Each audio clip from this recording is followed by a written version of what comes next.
ಕಂಪ್ಲಿ ನಗರದ ಡಿಎಚ್ಎಸ್ ಪದವಿ ಪೂರ್ವ ಕಾಲೇಜಿನಲ್ಲಿಂದು ದ್ವಿತೀಯ ಪಿಯುಸಿ ವಿದ್ಯಾರ್ಥಿಗಳಿಗೆ ಬೀಳ್ಕೊಡುಗೆ ಕಾರ್ಯಕ್ರಮ ಹಮ್ಮಿಕೊಳ್ಳಲಾಗಿತ್ತು. ಮುಖ್ಯ ಅತಿಥಿಯಾಗಿ ಆಗಮಿಸಿದ ಶ್ರೀಮತಿ ಓತ್ಸೋ ಜಡೆಮ್ಮ ಪ್ರೌಢಶಾಲೆ ಮುಖ್ಯ ಗುರು ತಿಮ್ಮಣ್ಣ ಅವರು ಸಸಿಗೆ ನೀರುಣಿಸುವುದರ ಮೂಲಕ ಕಾರ್ಯಕ್ರಮಕ್ಕೆ ಚಾಲನೆ ನೀಡಿದರು. ಕಾಲೇಜಿನ ಪ್ರಾಂಶುಪಾಲರಾದ ಕಾಳಿ ಗಗನವರು ಮಾತನಾಡಿ ವರದಿ ವಾಚನ ಮಾಡಿ ಡಿಎಚ್ಎಸ್ ಕಾಲೇಜು ನಡೆದು ಬಂದ ಹಾದಿಯ ಬಗ್ಗೆ ತಿಳಿಸಿದರು. ಡಿಎಚ್ಎಸ್ ಕಾಲೇಜು 2010ರಲ್ಲಿ ತೆಕ್ಕಲಕೋಟೆ ಗ್ರಾಮದಲ್ಲಿ ದಮ್ಮೂರು ಮಲ್ಲಿಕಾರ್ಜುನ ಅವರ ಅಧ್ಯಕ್ಷತೆಯಲ್ಲಿ ಪ್ರಾರಂಭವಾಗಿದ್ದು, ಡಿ ಎಂದರೆ ದಮ್ಮೂರು, ಎಚ್ ಎಂದರೆ ಹನುಮಂತಮ್ಮ, ಎಸ್ ಎಂದರೆ ಶಂಕರಪ್ಪ. ಅಂದರೆ ದಮ್ಮೂರು ಹನುಮಂತಮ್ಮ ಶಂಕರಪ್ಪ ಎಂಬ ಈ ಕಾಲೇಜು 2015ನೇ ಸಾಲಿನಲ್ಲಿ ತೆಕ್ಕಲಕೋಟೆಯಿಂದ ಕಂಪ್ಲಿಗೆ ಸ್ಥಳಾಂತರಿಸಲಾಯಿತು. 2015ರಲ್ಲಿ ಸತತವಾಗಿ 5 ವರ್ಷಗಳ ಕಾಲ 100ಕ್ಕೆ 100 ಫಲಿತಾಂಶಗಳನ್ನು ಕೊಟ್ಟಂತ ಮೊಟ್ಟ ಮೊದಲ ನಮ್ಮ ಕಾಲೇಜು ಮತ್ತು ಇದುವರೆಗೆ 40 ವಿದ್ಯಾರ್ಥಿಗಳು ಅತ್ಯುತ್ತಮ ಶ್ರೇಣಿಯಲ್ಲಿ ಉತ್ತೀರ್ಣರಾಗಿದ್ದಾರೆ. ಅದೇ ರೀತಿಯಾಗಿ ಆಟೋಟಗಳಲ್ಲಿ ಅನೇಕ ರೀತಿಯ ಸಾಧನೆಗಳನ್ನು ನಮ್ಮ ಕಾಲೇಜಿನ ವಿದ್ಯಾರ್ಥಿಗಳು ಈಗಾಗಲೇ ಸಾಧಿಸಿದ್ದಾರೆ. ಪ್ರಸ್ತುತ ಕಾಲೇಜಿನ ಅಧ್ಯಕ್ಷರು ರವೀಂದ್ರ ಗೌಡ ಇಟಗಿ, ಕಾರ್ಯದರ್ಶಿಗಳು ಎಂ ಬಸವರಾಜ ಸ್ವಾಮಿ ಮತ್ತು ಆಡಳಿತಾಧಿಕಾರಿಗಳಾದ ಡಾಕ್ಟರ್ ಸಂದೀಪ್ ಕುಮಾರ್ ಇವರು ನಡೆಸಿಕೊಂಡು ಹೋಗುತ್ತಿದ್ದಾರೆ. ಕಾಲೇಜಿನಲ್ಲಿ ಒಟ್ಟು 10 ಜನ ನುರಿತ ಯುವ ಉಪನ್ಯಾಸಕರನ್ನು ಒಳಗೊಂಡು 2 ಬೋಧಕೇತರ ಸಿಬ್ಬಂದಿಯೊಂದಿಗೆ ಕಾಲೇಜಿನ ಎಲ್ಲಾ ಚಟುವಟಿಕೆಗಳು ನಡೆಯುತ್ತಿವೆ. ಅದೇ ರೀತಿ ಮುಂದಿನ ಶೈಕ್ಷಣಿಕ ವರ್ಷ ಹೊಸ ಕಟ್ಟಡ ಮತ್ತು ಹೊಸ ಆಟದ ಮೈದಾನದೊಂದಿಗೆ ನಮ್ಮ ಕಾಲೇಜಿನ ವಿದ್ಯಾರ್ಥಿಗಳು ತಮ್ಮ ಶೈಕ್ಷಣಿಕ ಚಟುವಟಿಕೆಗಳನ್ನು ಮುಂದುವರಿಸುತ್ತಿದ್ದಾರೆ ಎಂದು ಹೇಳಲು ತುಂಬಾ ಖುಷಿ ಆಗ್ತಿದೆ. ಇನ್ನು ಮುಖ್ಯ ಅತಿಥಿ ತಿಮ್ಮಣ್ಣ ಅವರು ಮಾತನಾಡಿ, student life is golden life, but college life is diamond life. ವಿದ್ಯಾರ್ಥಿಗಳಿಗೆ ಅಸಾಧ್ಯವಾದದ್ದು ಯಾವುದೂ ಇಲ್ಲ. ಎಲ್ಲರೂ ಚೆನ್ನಾಗಿ ಓದಿ ಮುಂದೆ ಬರಬೇಕು. ನಮ್ಮ ತಂದೆ ತಾಯಿ ಹಾಗೂ ಗುರುಗಳಿಗೆ ಗೌರವ ನೀಡಬೇಕು. ಯಾಕಂದ್ರೆ ನಮ್ಮ ಕಣ್ಣಿಗೆ ಕಾಣುವ ದೈವಿಕ ಶಕ್ತಿಯವರು ಎಂದರು. ಮತ್ತು ಸ್ಟೂಡೆಂಟ್ ಅಂದ್ರೆ ಏನು, ಸ್ಟೂಡೆಂಟ್ ಪದದ ಅರ್ಥವನ್ನ ಅರ್ಥಪೂರ್ಣವಾಗಿ ಹೇಳಿದರು. Student life is golden life, but college life is diamond life. 365 days 365 ದಿವಸ ಈ ತರ ಇದ್ರೆ ಹೆಂಗ? ಪ್ರತಿದಿನ ಫೇರ್ವೆಲ್ ಡೇ ಇದ್ರೆ ಹೆಂಗ? ಪ್ರತಿದಿನ ಹೊಸ ಬಟ್ಟೆ ಹಾಕೊಂಡು ಪರ್ಫ್ಯೂಮ್ ಹಾಕೊಂಡು ಒಳ್ಳೆ ಹೊಸ ಡ್ರೆಸ್ ಹಾಕೊಂಡು ಇದ್ರೆ ಹೆಂಗ್ ಚೆನ್ನಾಗಿರ್ತದ? ಹೌದಲ್ಲ? ಬಹಳ ಖುಷಿ ಆಗ್ತದ. ಆದ್ರೆ 365 ದಿವಸ ಈ ತರ ಇರೋದಲ್ಲ, ಒಂದು ದಿವಸ ಮಾತ್ರ ಇರ್ತದ. ಇಷ್ಟೇ ಲೈಫು. ಜಗತ್ತಿನಲ್ಲಿ ಅತ್ಯಂತ ಮಹತ್ತರವಾದಂತ ಘಟ್ಟಗಳು ಬರ್ತವೆ. ಒಂದು SSLC, ಅದಾದ ನಂತರ PUC ಸೆಕೆಂಡ್ ಇಯರ್. ಭಗವಂತ ಒಂದು ಚಾನ್ಸ್ ಕೊಟ್ರೆ ಈ ಮಕ್ಕಳು ಮಾತು ಕೇಳೋದಲ್ಲಂತ 2 ಅವಕಾಶ ಕೊಡ್ತಾನ. ಒಂದು SSLC, ಇನ್ನೊಂದು PUC second year. 1 to 7th ವರೆಗೂ ಏನು ಅರ್ಥ ಆಗೋದಲ್ಲ. ಪುಸ್ತಕ, ಪೆನ್ನು, ಪೆನ್ಸಿಲ್, ಬಳಪ, ಸ್ಲೇಟ್. ಬಟ್ ಹೈಸ್ಕೂಲಲ್ಲಿ ಸ್ವಲ್ಪ ಪ್ರಾರಂಭ ಆಗ್ತದೆ. ಇನ್ನ ಕಾಲೇಜಿಗೆ ಬಹಳ ಬುದ್ಧಿವಂತರಾಗ್ತಾರೆ. College life is diamond life. But ಅಲ್ಲಿ ವಿಚಿತ್ರವಾದಂತ ಜೀವನ ಏನಿರ್ತದ ಅಂತಂದ್ರೆ, ಪ್ರಪಂಚ ಬಹಳ ಸೌಂದರ್ಯವಾಗಿ ಕಾಣ್ತದೆ. ಅದನ್ನ ಅನುಭವಿಸ್ಬೇಕು, ನೋಡ್ಬೇಕು, ಏನಾದ್ರೂ ಚಾಲೆಂಜಿಂಗ್ ಆಗಿ ತಗೋಬೇಕು ಅಂತೇಳಿ. ಬಟ್ ಕೆಲವೊಂದು ಸಾಧ್ಯ, ಕೆಲವೊಂದು ಅಸಾಧ್ಯ. ನಿಮ್ಮ ಒಂದು ವಿದ್ಯಾರ್ಥಿ ಜೀವನದಲ್ಲಿ ಮಹತ್ತರವಾದಂತ 2ನೇ ಅವಕಾಶ ಇದು ತಪ್ಪಿದರೆ ಹೇಗೆ ಅನ್ನುವಂಥದ್ದು ಒಂದು. ಯಾಕೆಂತಂದ್ರ ಒಂದು ನೆನಪಿನಲ್ಲಿ ಇಟ್ಕೊರಿ, ಈ ಸ್ಟೂಡೆಂಟ್ ಅನ್ನಂತ 7 ಅಕ್ಷರಗಳು ಮಹತ್ತರವಾದದ್ದು. ಎಸ್ ಅಂದ್ರೆ ಸೆನ್ಸಿಬಲ್, ತಿಳುವಳಿಕೆ. ಟಿ ಅಂದ್ರೆ ಟಾಲರೆನ್ಸ್, ತಾಳ್ಮೆ. ಯು ಅಂದ್ರೆ ಯೂನಿಫಾರ್ಮಿಟಿ, ಸಮಾನತೆ. ಡಿ ಅಂದ್ರೆ ಡಿಸಿಪ್ಲೈನ್, ಶಿಸ್ತು. ಇ ಅಂದ್ರೆ ಎಲಿಜಿಬಿಲಿಟಿ, ಅರ್ಹತೆ. ಎನ್ ಅಂದ್ರೆ ನೋಬಲಿಟಿ, ಉದಾರ ಗುಣ. ಟಿ ಅಂದ್ರೆ ಟ್ಯಾಲೆಂಟ್. ಸ್ಟೂಡೆಂಟ್ ಅನ್ನಂತ ಈ 7 ಅಕ್ಷರಗಳನ್ನು ನಾವು ಜೀವನದಲ್ಲಿ ಅಳವಡಿಸಿಕೊಂಡಿದ್ದೆ. ಆದರೆ ನಮ್ಮ ಜೀವನದಲ್ಲಿ ಯಶಸ್ಸು ಕಟ್ಟಿಟ್ಟು ಬುತ್ತಿ. ಮುಂದಿನ ಶೈಕ್ಷಣಿಕ ಸಾಲಿನಲ್ಲಿ ನಮ್ಮ ಕಾಲೇಜಿನ ನೂತನ ಕಟ್ಟಡ ಪ್ರಾರಂಭವಾಗಲಿದೆ. ವಾರ್ಷಿಕ ಪರೀಕ್ಷೆಯಲ್ಲಿ ಉತ್ತಮ ಅಂಕಗಳನ್ನು ಪಡೆದು ನಮ್ಮ ಸಂಸ್ಥೆಗೆ, ಜಿಲ್ಲೆಗೆ ಹೆಸರು ತರಬೇಕೆಂದು ಕಾರ್ಯದರ್ಶಿ ಎಂ ಬಸವರಾಜ ಸ್ವಾಮಿ ಅವರು ವಿದ್ಯಾರ್ಥಿಗಳಿಗೆ ತಿಳಿಸಿದರು. ಈ ವರ್ಷ ಫಸ್ಟ್ ಇಯರ್ನಲ್ಲಿ ವಿದ್ಯಾರ್ಥಿನಿಯರು ಬಹಳ ವಿದ್ಯಾರ್ಥಿಗಳಿಬ್ಬರು ಕೂಡ ಒಳ್ಳೆ ಸುದೈವಿಗಳು ಅಂತ ಹೇಳಲಿಕ್ಕೆ ನನಗೆ ಒಂದು ಸಂತೋಷ ಆಗ್ತದೆ. ಯಾಕಂದರೆ ಬರೋ ಶೈಕ್ಷಣಿಕ ಸಾಲಿನಲ್ಲಿ ನಾವು ಹೊಸ ಒಂದು ನಮ್ಮದೇ ಆದ ಒಂದು ಕಟ್ಟಡವನ್ನು ನಿರ್ಮಿಸಿ ಆ ಕಟ್ಟಡಕ್ಕೆ ತಮ್ಮನ್ನೆಲ್ಲ ವರ್ಗಾವಣೆ ಮಾಡಿ ನಿಮಗೆ ಅತ್ಯುನ್ನತವಾದಂಥ ಶಿಕ್ಷಣ ಕೊಡಲಿಕ್ಕೆ ನಾವು ಶಕ್ತಿ ಮೀರಿ ಕೆಲಸ ಮಾಡ್ತೀವಿ. ಅದೇ ವಿಧವಾಗಿ ನಮ್ಮ ಉಪನ್ಯಾಸಕರೆಲ್ಲರನ್ನೂ ಕೂಡ ನಾನು ಕೇಳ್ಕೊಳ್ತೀನಿ, ನಿಮ್ಮ ಸೇವೆ ಸದಾ ನಮ್ಮ ಸಂಸ್ಥೆಗೆ ಇರಲಿ, ನಮ್ಮ ಮೇಲೆ DHS ಕಾಲೇಜ್ ಮೇಲೆ ಸಂಸ್ಥೆಗೆ ಇರಲಿ ಅಂತೇಳಿ ಹೇಳುತ್ತಾ, ನೀವು ಉತ್ತಮ ಅಂಕಗಳಿಂದ ಪಾಸಾಗಿ ಕೀರ್ತಿಯನ್ನು ತರ್ತೀರಿ ಅಂತ ಹೇಳಿ ಆಶಿಸ್ತಾ, ಇದೇ ಸಂದರ್ಭದಲ್ಲಿ ಕಬಡ್ಡಿಯಲ್ಲಿ ರಾಜ್ಯ ಮಟ್ಟಕ್ಕೆ ಆಯ್ಕೆಯಾಗಿರುವ ಕಾಲೇಜಿನ ವಿದ್ಯಾರ್ಥಿಗಳಿಗೆ ಸನ್ಮಾನಿಸಿ ಗೌರವಿಸಲಾಯಿತು ಹಾಗೂ ಸ್ಪರ್ಧೆಯಲ್ಲಿ ವಿಜೇತರಿಗೆ ಬಹುಮಾನ ವಿತರಿಸಲಾಯಿತು. ವಿದ್ಯಾರ್ಥಿಗಳು ಈ ವೇಳೆ ತಮ್ಮ ಅನಿಸಿಕೆಗಳನ್ನು ವ್ಯಕ್ತಪಡಿಸಿದರು. ನಾನು ಮೊದಲು ಕಾಲೇಜಿಗೆ ಬಂದಾಗ ಏನು ಕಾಲೇಜ್ ಬಗ್ಗೆ ಅಷ್ಟು ಗೊತ್ತಿದ್ದಿಲ್ಲ. ಒಂದು 15 ಡೇಸ್ ಆದಮೇಲೆ ಕಾಲೇಜಿಗೆ ಅಡ್ಮಿಷನ್ ಮಾಡ್ಸೋಕೆ ಬಂದಿದ್ದೆ. ಆಗ ಗಗನ ಮ್ಯಾಮ್ ಮೀಟ್ ಮಾಡಿದಾಗ ಗಗನ ಮ್ಯಾಮ್ ಹೇಳಿದರು, ನಾನೊಂದು ಸ್ವಲ್ಪ ಭಯ ಪಟ್ಕೋತಾ ಇದ್ದೆ ಯಾವಾಗ ಕಾಲೇಜಿಗೆ ಬಂದಾಗ.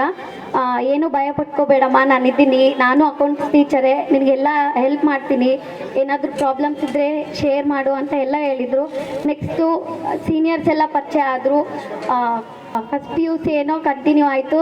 ಹಾಗೆ ಎಲ್ಲ ಆ್ಯಕ್ಟಿವಿಟೀಸಲ್ಲೂ ಇನ್ವಾಲ್ವ್ ಮಾಡ್ತಿದ್ರು ಟೀಚರ್ಸು. ನಿನಗೆಲ್ಲ ಆಗುತ್ತೆ, ಮಾಡು ಅಂತ ನಾನೇ ಹಿಂಜರಿತಾ ಇದ್ದೆ. ಒಂದು ಮಿಡ್ ಟರ್ಮ್ ಆದಮೇಲೆ ನಮ್ಮ ಕಾಲೇಜಿಂದ ಒಂದು ಈವೆಂಟಿಗೆ ಕರೆದಿದ್ರು ಬಳ್ಳಾರಿಯಲ್ಲಿ, ಮಹತ್ವ ಈವೆಂಟ್ ಅಂತ ಹೇಳಿ. ಅಲ್ಲಿ ಬಳ್ಳಾರಿಯಲ್ಲಿ ನಾವು ಕಾಂಪಿಟೇಷನ್ ಮಾಡಿದ್ವಿ, ನಮಗೂ ಖುಷಿ ಆಯಿತು. ಸೆಕೆಂಡ್ PUC ಇಲ್ಲೇ ಓದ್ತಿದ್ದೇನೆ. ಇಂದು ಬೀಳ್ಕೊಡುಗೆ ಸಮಾರಂಭವಿದೆ. ಇದು ನನಗೆ ದುಃಖ ತರುತ್ತಿದೆ. ಆದರೆ ನಾವು ಇಂದು ಹೋಗಲೇಬೇಕಾದ ಸಂದರ್ಭದಲ್ಲಿ ನಾವಿದ್ದೇವೆ. ಯಾವತ್ತಿಗೂ ಮುಂದೆ ಗುರಿ ಇರಬೇಕು, ಹಿಂದೆ ಗುರು ಇರಬೇಕು. ಅದೇ ರೀತಿ ಈ ಕಾಲೇಜಿನಲ್ಲಿ ನನಗೆ ಸಿಕ್ಕಂತ ಗುರುಗಳು, ಅವರ ಪ್ರೋತ್ಸಾಹ ಸಹಕಾರ ಅಮೂಲ್ಯವಾದದ್ದು. ಅಸಾಧ್ಯ ಅನ್ನೋ ಪದದಲ್ಲಿ ಸಾಧ್ಯ ಅನ್ನೋ ಪದ ಇರುವಾಗ ಸಾಧಿಸುವ ಆಟ ಪಡೋಣ ಯಾವತ್ತಿಗೂ. This is a sad moment because I miss many memories in this college. Thank you, juniors, for doing this function. This is a sad moment of college because I am going to miss every one of you. That includes all my friends and teachers. I will miss that time we spent together at the college. This function is not end, they all bond. It has been a beautiful memory journey.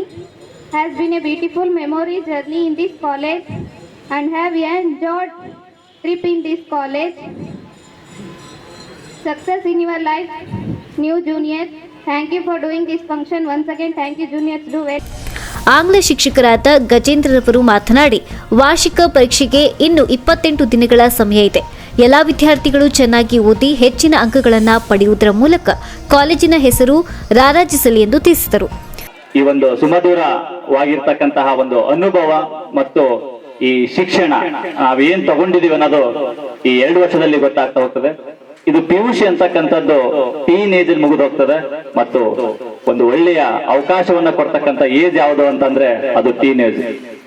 ಒಂದ್ ಮಾತಿದೆ, ಯಾವಾಗ್ಲೂ ಕೂಡ ಹೇಳ್ತಾ ಹೋಗ್ತಿರ್ತಾರೆ, ಏನಪ್ಪಾ ಅಂತಂದ್ರೆ ಗುರುವಿನ ಗುಲಾಮನಾಗುವ ತನಕ ದೊರೆಯದಣ್ಣ ಮುಕ್ಕುತಿ ಅಂತಂದ್ರೆ. ಅರ್ಥ ಏನಂತಂದ್ರೆ, ನಿಮಗೆ ಗೌರವ ಬರಬೇಕು ಅಂತಂದ್ರೆ ಫಸ್ಟ್ ಒಬ್ಬ ಗುರು ಮತ್ತು ಹೆತ್ತ ತಂದೆ ತಾಯಿಗೆ ಯಾವ ಮಗು ಗೌರವವನ್ನ ಕೊಡ್ತಾನೋ ಆ ವ್ಯಕ್ತಿಗೆ ಗೌರವ ತಾನಾಗೆ ಹುಡ್ಕೊಂಡು ಬರ್ತದೆ. ಹಾಗೆ ಯಾವ ವಿದ್ಯಾರ್ಥಿಯು ತನ್ನ ಸಂಸ್ಥೆಗೆ ಮತ್ತು ತನ್ನ ಮನೆತನಕ್ಕೆ ಗೌರವ ಕೊಡ್ತಾನೋ ಅದೇ ರೀತಿಯಾಗಿ ತನಗೂ ತನ್ನ ಮನೆತನಕ್ಕೆ ಆ ಗೌರವ ಅಂತಕ್ಕಂಥದ್ದು ಹುಡುಕೊಂಡು ಅದಷ್ಟಕ್ಕೆ ಅದೇ ಬರ್ತಾ ಹೋಗ್ತದೆ. ಈ ಗೌರವ ಅಂತಕ್ಕಂಥದ್ದು ಎಲ್ಲಿರ್ತದಪ್ಪ ಅಂತಂದ್ರೆ, ನಾವು ಕಲಿಯುವಂತಹ ಮೌಲ್ಯವಾಗಿರ್ತಕ್ಕಂಥ ಶಿಕ್ಷಣ, ನಾವು ತೆಗೆದುಕೊಳ್ಳುವಂತಹ ಮೌಲ್ಯವಾಗಿರ್ತಕ್ಕಂಥ ಅಂಕಗಳಲ್ಲ. ಅಂಕ ಪಟ್ಟಿಗೆ ಕೊಡ್ತಕ್ಕಂಥದ್ದು ಕೇವಲ ಅಂಕಗಳನ್ನಾದ್ರೆ ಒಂದು ಸಂಸ್ಥೆ, ಒಂದು ಕುಟುಂಬ ಕೊಡ್ತಕ್ಕಂಥದ್ದು ಮೌಲ್ಯಗಳು ಮತ್ತು ನಮ್ಮಲ್ಲಿರ್ತಕ್ಕಂಥ ಸಂಸ್ಕಾರ, ಸಂಸ್ಕೃತಿ ಮಾತ್ರ. ಈ ಸಂಸ್ಕಾರ, ಸಂಸ್ಕೃತಿಯನ್ನ ಯಾರು ತಗೊಂತಾರೋ ಈ ಅಂಕ ಪಟ್ಟಿಯಲ್ಲಿ ಯಾವತ್ತೂ ಕೂಡ ಆ ಅಂಕಗಳನ್ನ ಈಸಿಯಾಗಿ ಕೂಡ ತಗೊಳ್ಬಹುದು. ಸೊ ಇಲ್ಲಿ ನಾವು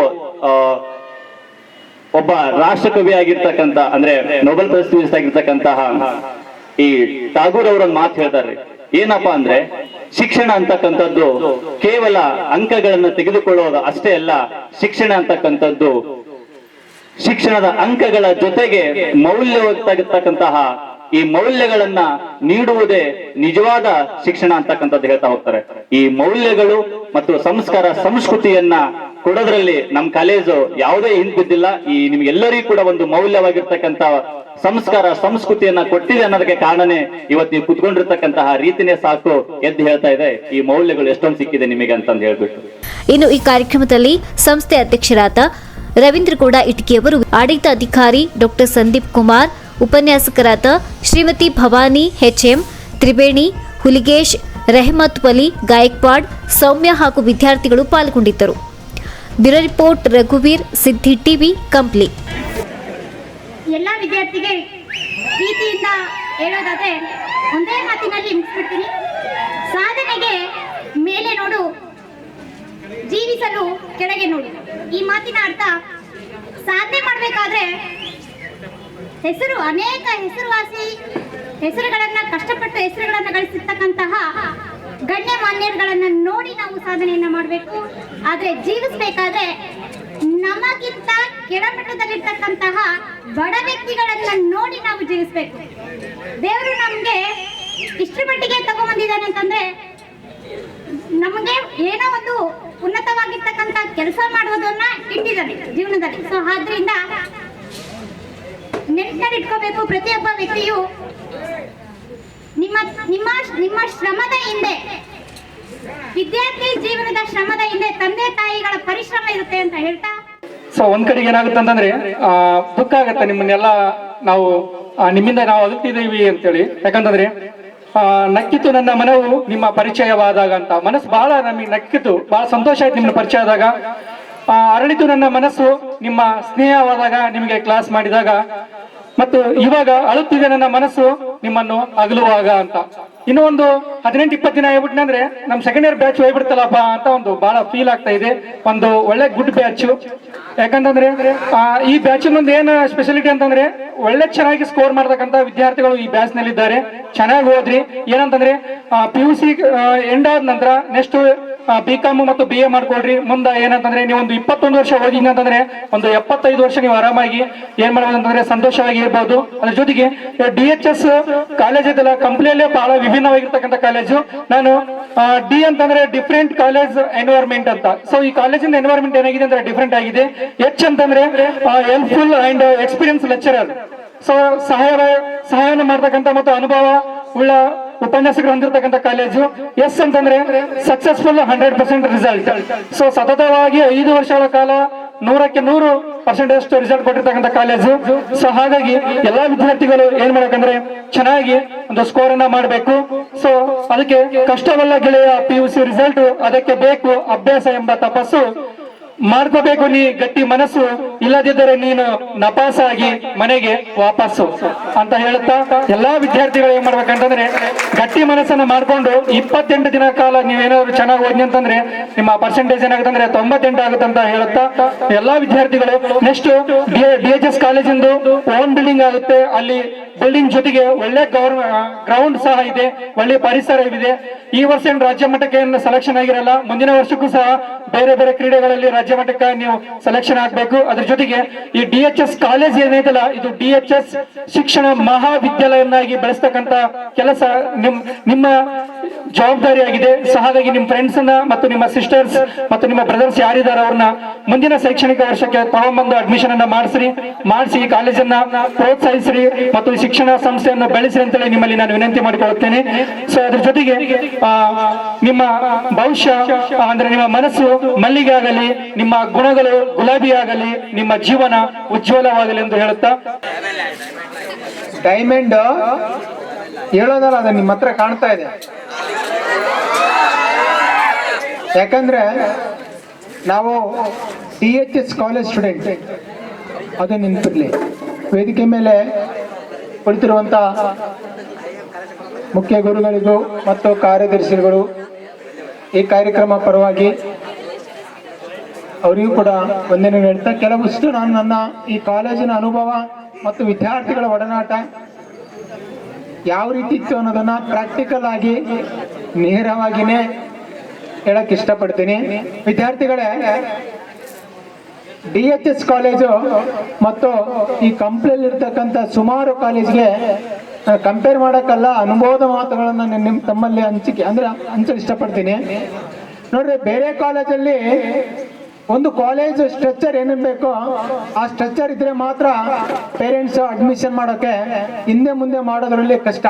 ಆದರೆ ವಿಚಿತ್ರ ಸನ್ನಿವೇಶ ನಾನಿಲ್ಲಿ ತಿಳ್ಕೊಂಡಿದ್ದೀನಿ. ಏನಪ್ಪಾ ಅಂದ್ರೆ, ಒಂದು ಕಾಲೇಜಲ್ಲಿ ಏನು ಇಲ್ಲ, ಅದು ಇಲ್ದಿದ್ರು ಕೂಡ DHS ಕಾಲೇಜಲ್ಲಿ ಅಡ್ಮಿಷನ್ ಇಷ್ಟ ಆಗ್ತಿದೆ ಅಂದ್ರೆ ಅದು ಕಾರಣ ಇಲ್ಲಿರ್ತಕ್ಕಂಥ ನೈತಿಕ ಶಿಕ್ಷಣ, ಮಾರಾಲಿಟಿ ಶಿಕ್ಷಣ, ಆಮೇಲೆ ಇಲ್ಲಿರ್ತಕ್ಕಂಥ ಎಲ್ಲಾ ಲೆಕ್ಚರ್ಸ್ ಸ್ಟೂಡೆಂಟ್ ಜೊತೆ ಬೆರ್ತಕ್ಕಂಥ ಒಂದು ಸನ್ನಿವೇಶ. ಎಲ್ಲದಕ್ಕಿಂತ ಹೆಚ್ಚಾಗಿ ಇಲ್ಲಿರ್ತಕ್ಕಂಥ ಲೆಕ್ಚರ್ಸ್ ನೀವು ಎಲ್ಲಿ ಹುಡುಕಿದ್ರು ಸಿಗಲ್ಲ, ಅಷ್ಟು ನಿಮ್ಮಲ್ಲಿ ಕೋಆಪರೇಟಿವ್ ಆಗಿ ಮೂವ್ಮೆಂಟ್ ಮಾಡ್ತಾರೆ. ಅದು ನಮ್ಮ DHS ಕಾಲೇಜಲ್ಲಿ. ಇನ್ನೊಂದು ವೈಯಕ್ತಿಕವಾಗಿ ಹೇಳ್ಬೇಕಂದ್ರೆ, ಈ ಒಂದು ಏಜ್ ಇದೆಯಲ್ಲ, ಈ ಏಜ್ ಅಲ್ಲಿ ನೀವು ಏನ್ ಮಾಡ್ತಿರೋ ಬಿಡ್ತಿರೋ ಅದು ತಪ್ಪು ನಿಮ್ಗೆ ಕಂಡ್ಬರಲ್ಲ. ಈ ಒಂದು ಫೆಬ್ರವರಿ ಮಂತ್ ಅಲ್ಲಿ ನೀವು ಸರಿಯಾಗಿ ಒಂದು ಸಮಯವನ್ನು ಸದುಪಯೋಗ ಮಾಡಿಕೊಂಡು ಕರೆಕ್ಟ್ ಆಗಿ ಸ್ಟ್ರಕ್ಚರ್ ಹಾಕೊಂಡು ನೀವು ಏನಾದ್ರೂ ನಮ್ಗೆ ಈ ಕಾರ್ಯಕ್ರಮದ ಪರವಾಗಿ, ಈ ಕಾಲೇಜ್ ಪರವಾಗಿ ಏನಾದ್ರೂ ಗಿಫ್ಟ್ ಕೊಡ್ಬೇಕಂತ ನಿಮ್ಮ ಮೈಂಡ್ ಅಲ್ಲಿ ಇದ್ರೆ ಅದು ನಾವು ಕೂಡ ಅಕ್ಸೆಪ್ಟ್ ಮಾಡೋದು ಒಂದೇ ಒಂದು, ಈ ಒಂದು ಗ್ಯಾಪ್ ಅಲ್ಲಿ, ಈ ಫೆಬ್ರವರಿ ಗ್ಯಾಪ್ ಅಲ್ಲಿ ಸತತ ಪ್ರಯತ್ನ ಮಾಡಿ ಈ ಕಾಲೇಜಿಗೆ ಒಂದು ಒಳ್ಳೆ ಫಲಿತಾಂಶ ಕೊಡುವುದರ ಜೊತೆಗೆ ಈ ಕಾಲೇಜಿಂದ ಒಂದು ಮಿನಿಮಮ್ ಒಂದು 20 ಡಿಸ್ಟಿಂಕ್ಷನ್ ಆಗುವ ಮೂಲಕ ಬಳ್ಳಾರಿಯಲ್ಲಿ ಪ್ರಥಮ ಸ್ಥಾನ 2024ರ ದ್ವಿತೀಯ PUC ಫಲಿತಾಂಶದಲ್ಲಿ ಯಾವ ಕಾಲೇಜ್ ಅಂತ ಕೇಳಿದ್ರೆ ಬ್ಯಾನರ್ ಅಲ್ಲಿ ತೋರ್ಸೋದಲ್ಲ, ಕೈ ಬೀಸಿ ಇದರಲ್ಲಿ ತೋರಿಸ್ಬೇಕು, ಯಾವ್ದೋ DHS ಕಾಲೇಜ್. ಅದರಲ್ಲಿ ಯಾರು ಇರ್ತಾರಂದ್ರೆ ನೀವು ತೋರಿಸಿದರೆ ನಿಮ್ ಲೀಸ್ಟ್ ಅಲ್ಲಿ ಇರ್ಬೇಕು. ಗುಡಿ, ಚರ್ಚ್, ಮಸೀದಿಗಳನ್ನ ಬಿಟ್ಟು ಹೊರಬನ್ನಿ, ಬಡತನದ ಬುಡಮಟ್ಟ ಕೀಳ ಬನ್ನಿ, ಮೌಢ್ಯತೆಯ ಮಾರಿಯನ್ನು ಹೊರದೂಡಲೈ ತನ್ನಿ, ವಿಜ್ಞಾನ ದಿವಿಗೆ ಹಿಡಿಯ ಬನ್ನಿ, ಓ ಬನ್ನಿ ಸೋದರರೇ ವಿಶ್ವಪಥಕ್ಕೆ, ಓ ಬನ್ನಿ ಸೋದರರೇ ಮನುಜ ಮತಕ್ಕೆ ಎನ್ನುವಂತ ಕುವೆಂಪುರವರ ವಾಣಿಯನ್ನ ಎನ್ನ ಹೃದಯ ಮಂದಿರದಲ್ಲಿ ಸ್ಮರಿಸಿಕೊಳ್ಳುತ್ತಾ, ಸೊ ಇವತ್ತಿನ ಈ ಒಂದು ವಾರ್ಷಿಕೋತ್ಸವ ಮತ್ತು ಬೀಳ್ಕೊಡುಗೆ ಸಮಾರಂಭದಲ್ಲಿ ನಾನು ಅಪರಿಚಿತ ವ್ಯಕ್ತಿ ಅನ್ನೋದಕ್ಕಿಂತ ಬಹಳ ಪರಿಚಿತ ವ್ಯಕ್ತಿಯಾಗಿ ಅದೀನಿ ಅಂತೇಳಿ ನನಗೆ ಇದು ಬಹಳ ತುಂಬಾ ಖುಷಿ ಅನಿಸ್ತಾ ಇದೆ. ವಿದ್ಯಾರ್ಥಿಗಳಿಗೆ ಇವತ್ತು ಪರೀಕ್ಷಾ ಕಾಲ, ಈಗಾಗಲೇ ಪರೀಕ್ಷೆಗಳು ಪ್ರಥಮ PUC ಮತ್ತು ದ್ವಿತೀಯ PUC ಗೆ ಪರೀಕ್ಷೆಗಳು ಸಮೀಪವಾಗ್ತಾ ಇದ್ದಾವೆ. ಇಂಥ ಒಂದು ಸಂದರ್ಭದಲ್ಲಿ ಸಾಹಿತಿಗಳ ವಾಣಿ ಒಂದು ನೆನಪಿಗೆ ಬರ್ತಾ ಇದೆ. ಭೂಮಿಗೆ ಬಿದ್ದ ಬೀಜ, ಎದೆಗೆ ಬಿದ್ದ ಅಕ್ಷರ ಎಂದಾದರೂ ಒಂದು ದಿನ ಫಲ ಕೊಟ್ಟೆ ಕೊಡುತ್ತದೆ. ಭೂಮಿಗೆ ಬಿದ್ದ ಬೀಜ, ಎದೆಗೆ ಬಿದ್ದ ಅಕ್ಷರ ಎಂದಾದರೂ ಒಂದು ದಿನ ಫಲ ಕೊಟ್ಟೆ ಕೊಡುತ್ತದೆ ಅನ್ನುವಂತ ಸಾಹಿತ್ಯ ವಾಣಿಯೊಂದಿಗೆ ನಾನು ಹೇಳಕ್ ಇಷ್ಟಪಡ್ತೀನಿ. ಇಲ್ಲಿರ್ತಕ್ಕಂಥ ವಿದ್ಯಾರ್ಥಿಗಳಲ್ಲಿ ಸಾಕಷ್ಟು ಸಾಮರ್ಥ್ಯ, ಪ್ರತಿಭೆಗಳು ಸಾಕಷ್ಟು ಇದೆ. ಅದನ್ನ ಯುಟಿಲೈಸ್, ನಮ್ಮ ಇಂಗ್ಲಿಷ್ ಸರ್ ಹೇಳಿದ್ರು ಅವಲೇ ಯುಟಿಲೈಸ್ ಮಾಡಿಕೊಳ್ತಾ ಇಲ್ಲ ಅನ್ನೋದು ನಮಗೆ 100ಕ್ಕೆ 100 ಎದ್ದು ಕಾಣಿಸಕತ್ತೈತೆ. ಕೆಲವು ಹುಡುಗರು ಮಾತ್ರ ತಮ್ಮ ಸಾಮರ್ಥ್ಯವನ್ನ, ಪ್ರತಿಭೆಯನ್ನ ಇಲ್ಲಿ ತೋರಿಸ್ತಾ ಇದ್ದಾರೆ. ಹಂಗಾಗಿ ಇಲ್ಲಿ ಓದು ಅನ್ನುವಂಥದ್ದು ಸಾಧನೆ ಅಥವಾ ಓದು ಅನ್ನುವಂಥದ್ದು ಸಾಧಕನ ಸೊತ್ತೇ ಹೊರತು ಸೋಮಾರಿಯ ಸೊತ್ತಲ್ಲ. ಹಾಗಾಗಿ ಎಲ್ಲಾ ವಿದ್ಯಾರ್ಥಿಗಳಲ್ಲಿ 35% ತಗೊಂಡ್ರು ಕೂಡ ವಿದ್ಯಾರ್ಥಿ, 100 ಮಾರ್ಕ್ಸ್ ತಗೊಂಡ್ರು ಕೂಡ ವಿದ್ಯಾರ್ಥಿ. ಈ ಎಲ್ಲಾ ವಿದ್ಯಾರ್ಥಿಗಳಲ್ಲಿ ಸದಭಿರುಚಿಗಳಿದ್ದಾವೆ. ಹಾಗಾಗಿ ಸಮಯ ಬಹಳ ಕಡಿಮೆ ಇದೆ. ಇಂಥ ಒಂದು ಸಮಯ ಕಡಿಮೆ ಇದ್ದದ್ರಲ್ಲಿ ಆ ಸಮಯವನ್ನ ವೇಸ್ಟ್ ಮಾಡದೆ, ಹಾಳು ಮಾಡದೆ, ಯಾಕಂದ್ರೆ ನಿಮ್ಮ ಭವಿಷ್ಯ ಇದೆ, ಬದುಕಿದೆ, ಜೀವನ ಇದೆ. ನಿಮ್ಮ ತಂದೆ ತಾಯಿಗಳು ನಿಮ್ಮನ್ನ ವಿದ್ಯಾವಂತರನ್ನಾಗಿ ಮಾಡಿದ್ದಾರೆ. ಅವರಿಗಾಗಿ, ಯಾಕಂದ್ರೆ ತಂದೆ ತಾಯಿಯ ಮೊದಲ ದೇವರು, ಗುರು. ಹಾಗಾಗಿ ಅವರ ತಂದೆ ತಾಯಿಯಲ್ಲಿ ಯಾರು ಕಣ್ಣೀರು ತರಿಸಬಾರ್ದು ಅಂತೇಳಿ ಈ ಸಂದರ್ಭದಲ್ಲಿ ನನಗೆ 2 ಮಾತನಾಡಲು ಅವಕಾಶ ಮಾಡಿಕೊಟ್ಟಿರ್ತಕ್ಕಂಥ ಈ ಕಾಲೇಜಿನ ಅಧ್ಯಕ್ಷರು, ಆಡಳಿತ ಮಂಡಳಿಯವರು, ಪ್ರಾಚಾರ್ಯರು ಮತ್ತು ಉಪನ್ಯಾಸಕರಿಗೆ ವಂದಿಸಿ ನನ್ನ 2 ಮಾತುಗಳನ್ನು ಆಕ್ಚುಲಿ ಪರ್ಸನಲ್ ಎಕ್ಸ್ಪೀರಿಯನ್ಸ್ನ ನಾನು ಶೇರ್ ಮಾಡಬೇಕು ಅಂದರೆ, ನನ್ನ ಜೀವನದ ಮೊದಲ ಲೆಕ್ಚರಿಂಗ್ ಅಂದರೆ ಉಪನ್ಯಾಸಕಿಯಾಗಿ ನಾನು ಕೆಲಸ ಮಾಡಿದ್ದು DHS ಕಾಲೇಜಲ್ಲಿ. ಇನ್ನೂ ಹೆಮ್ಮೆಯಿಂದ ಹೇಳ್ಬೇಕಂದ್ರೆ ಈ ಕಾಲೇಜ್ ಫಸ್ಟ್ ಸ್ಟಾರ್ಟ್ ಆಗಿದ್ದು ನಮ್ಮೂರಲ್ಲಿ. ನಾನು ಹುಟ್ಟಿದ ಊರಿನಿಂದ ಬಂದು ಅಲ್ಲಿಂದ ಓದಿ ಈ ಕಾಲೇಜಿಗೆ ನನ್ನ ಅದೃಷ್ಟ ಅಂತಾನೆ ನಾನು ಭಾವಿಸ್ತೀನಿ. ಗೊತ್ತಿಲ್ಲ, ಅನ್ಫಾರ್ಚುನೇಟ್ಲಿ ಆ್ಯಕ್ಚುಲಿ ನಾನು ಇಲ್ಲಿ ಬಂದು ಟೀಚಿಂಗ್ ಮಾಡ್ತೀನಿ ಅಂತ ನಾನು ಯಾವತ್ತೂ ಅಂದ್ಕೊಂಡಿರಲಿಲ್ಲ. ಈ ಅವಕಾಶವನ್ನು ನೀಡಿದಂಥ ಫಸ್ಟ್ ಸಂದೀಪ್ ಸರ್ಗೂ ಮತ್ತು ಪ್ರಾಚಾರ್ಯರಾಗಿರುವಂತಹ ಕಾಳಿ ಗಗನ ಮೇಡಮ್ ಅವ್ರಿಗೂ ನಾನು ಪರ್ಸ್ನಲಿ ಥ್ಯಾಂಕ್ಸ್ ಹೇಳ್ಕೊತೀನಿ. ಸೆಕೆಂಡ್ರಿ ಸ್ಟೂಡೆಂಟ್ಸ್, ಆ್ಯಕ್ಚುಲಿ ನನ್ನ ಬಗ್ಗೆ ನನ್ನ ಲೆಕ್ಚರಿಂಗ್ ಬಗ್ಗೆ ಕಾಮರ್ಸ್ ಸ್ಟೂಡೆಂಟ್ಸ್ ಕೇಳಿದ್ದಾರೆ, ಬಟ್ ಇಲ್ಲಿರುವಂಥ ಮ್ಯಾಕ್ಸಿಮಮ್ ಸ್ಟೂಡೆಂಟ್ಸ್ ಕೇಳಿಲ್ಲ. ಕ್ಲಾಸಲ್ಲಿ ಕೂಡ ಇದೇ ಹೇಳ್ತೀರಾ ಮೇಡಮ್, ಬರೀ ಯಾವಾಗಲೂ ನಾವು ಹೇಳೋದು ಒಂದೇ ಮಾತು, ಓದ್ರಿ ಓದ್ರಿ ಓದ್ರಿ ಇದೇ ಹೇಳ್ತಿರ್ತೀವಿ ಹೌದಾ. ಸೊ ಚೆನ್ನಾಗಿ ಓದ್ರಿ. ಫಸ್ಟ್ ಇಯರ್ ಮಕ್ಕಳಾದ್ರೆ ಬಹಳ ಕ್ಯೂರಿಯಾಸಿಟಿಯಿಂದ ಕೇಳ್ತಿರ್ತಾರೆ, ಮೇಡಮ್ ಏನು ಓದಬೇಕು, ಹೆಂಗ್ ಓದಬೇಕು, ಕಾಂಪಿಟೇಟಿವ್ಗೆ ಯಾವ ಥರ ಪ್ರಿಪೇರ್ ಆಗಬೇಕು, ಮುಂದೆ ಏನು ಮಾಡಬೇಕು. ಇದನ್ನು ಆ್ಯಕ್ಚುಲಿ ಕೇಳಿರೋದು ಫಸ್ಟ್ ಇಯರ್ ಸ್ಟೂಡೆಂಟ್ಸಲ್ಲಿ ಭಾಳ ಕ್ಯೂರಿಯಾಸಿಟಿ ಇದೆ. ಬಟ್ ಸೆಕೆಂಡ್ ಇಯರ್ ಸ್ಟೂಡೆಂಟ್ಸಲ್ಲಿ ಇನ್ನೂ ಎಂಜಾಯ್ಮೆಂಟ್ ಮೂಡಿದೆ, ಇನ್ನು ಕಾಲೇಜಲ್ಲಿ ಇದ್ದೀವಿ ಅನ್ನೋ ಒಂದು ಎಂಜಾಯ್ಮೆಂಟ್ ಮೂಡಿದೆ. ನೀವು ಡಿಗ್ರಿಗೆ ಹೋಗಿದ ಮೇಲೆ ನಿಮಗೆ ಬೇಡ ಅಂದ್ರೂ ಎಂಜಾಯ್ಮೆಂಟ್ ಸಿಗುತ್ತೆ ಅಂತ ನಾನು ಪ್ರತಿ ಸರಿ ಹೇಳ್ತಿರ್ತೀನಿ, ಹೌದಾ? ಸೊ ಸೆಕೆಂಡ್ PUC ಅಂತಂದ್ರೆ ಇಲ್ಲಿ ಫಸ್ಟ್ ನೀವು ಫೋಕಸ್ ಮಾಡಬೇಕಾಗಿರೋದು ಎಜುಕೇಷನ್ಗೆ. ಸೆಕೆಂಡ್ ಇಯರ್ ಆಗಿದ ತಕ್ಷಣ ನೀವು ಡಿಗ್ರಿಗೆ ಹೋಗಿದ ತಕ್ಷಣ ನೀವು ಬೇಡ ಅಂದ್ರೂ ಅದನ್ನ ಹುಡ್ಕೊಂಡು ಬರುತ್ತೆ ನಿಮ್ಗೆ ಎಂಜಾಯ್ಮೆಂಟು. ಸೊ ಸರ್ಸ್ ಎಲ್ಲ ಹೇಳ್ದಂಗೆ ಇನ್ನೊಂದು ಸ್ವಲ್ಪ ದಿನ ಇದೆ, ಚೆನ್ನಾಗಿ ಓದ್ಕೊಳ್ಳಿ. ಓದ್ಕೊಂಡು ಕಾಲೇಜ್ಗೆ, ಇಂಥ ಕಾಲೇಜಲ್ಲಿ ಇಂಥ ಸ್ಟೂಡೆಂಟ್ ಇದ್ರು ಅಂತ ನೀವು ನೆಕ್ಸ್ಟ್ ಬಂದಾಗ ಯಾರು ಹೇಳಿರ್ಬಾರ್ದು, ಅದನ್ನ ನಾವೇ ಕಂಡುಹಿಡ್ದಿರ್ಬೇಕು, ನಾವೇ ರೆಕಗ್ನೈಸ್ ಮಾಡಿ ನಮ್ಮ ಸ್ಟೂಡೆಂಟ್ ಅಂತೇಳಿ ಹಾರ್ಟ್ಫುಲ್ಲಿ ನಾವೇ ವೆಲ್ಕಮ್ ಮಾಡ್ಕೊಳ್ಳೋ ಥರ ನಿಮ್ಮ ಕ್ಯಾರೆಕ್ಟರ್ನ, ನಿಮ್ಮ ಐಡೆಂಟಿಫಿಕೇಶನ್ ಒಂದು ಈ ಕಾಲೇಜಲ್ಲಿ ನೀವು ನೋಡಿದ್ದೀರಾ. ಕಾಲೇಜ್ ಮುಂದೆ ಫ್ಲೆಕ್ಸ್ ಹಾಕ್ಸಿದ್ದಾರೆ, ಹೌದಾ? ಫ್ಲೆಕ್ಸ್ ಅಲ್ಲಿ ಕೆಲವೊಬ್ರು ಸ್ಟೂಡೆಂಟ್ಸ್ ಸೀನಿಯರ್ಸ್ ಇದ್ದಾರೆ, ಹೌದಲ್ಲ? ಸೊ ನೀವು ಕಾಲೇಜಿಗೆ ವಿಸಿಟ್ ಮಾಡಿದಾಗೆಲ್ಲ ನಿಮ್ಮ ಫೋಟೋನ ಆ ಥರ ನೀವು ನೋಡ್ಕೊಂತಿದ್ರೆ ನಿಮ್ಗೆ ಎಷ್ಟು ಖುಷಿ ಆಗುತ್ತೆ. ಹೋದ ವರ್ಷ ಹಾಕಿರೋ ಫ್ಲೆಕ್ಸ್ ಇನ್ನೂ ಇದೆ, 1 ವರ್ಷದವರೆಗೂ ನಿಮ್ಮ ಫೋಟೋನ ನಿಮ್ಮ ಕಾಲೇಜ್ ಮುಂದ್ಗಡೆ ನೀವು ನೋಡ್ಕೋಬಹುದು. ಯಾವಾಗ ನೀವು ಚೆನ್ನಾಗಿ ಓದಿ ಒಳ್ಳೆ ಸ್ಕೋರ್ ಮಾಡಿ ನಿಮ್ಮ ಐಡೆಂಟಿಫಿಕೇಶನ್ ಕಾಲೇಜಲ್ಲಿ ಒಂದು ಅಚ್ಚು ಮೂಡಿಸೋಗೋದು ಅಂತಾರೆ, ಹೌದಾ? ಇಂಥ ಸ್ಟೂಡೆಂಟ್ ಇದ್ರು ಅಂತೇಳಿ ನಾವು ಎಲ್ಲೋದ್ರೂ ಕೂಡ ನಾವು ಹೇಳ್ಕೊಂಡಿರ್ಬೇಕು, ಹೌದಲ್ಲ? ಸೊ ಆ ಥರನ ನೀವು ಮಾಡ್ತೀರಾ ಅಂತ ನಾವು ಭಾವಿಸ್ತಿದ್ದೀವಿ. ಓಕೆನಾ? ಒಳ್ಳೆ ಚೆನ್ನಾಗಿ ಓದ್ಕೊಳ್ಳಿ. ಆಲ್ ದ ಬೆಸ್ಟ್ ಹೇಳ್ತಾ ಎಲ್ಲರಿಗೂ ಮುಂದಿನ ಭವಿಷ್ಯ ಎಲ್ಲರಿಗೂ ಉಜ್ವಲವಾಗಿರ್ಲಿ ಅಂತೇಳಿ ವಿಶ್ ಮಾಡ್ತೀವಿ.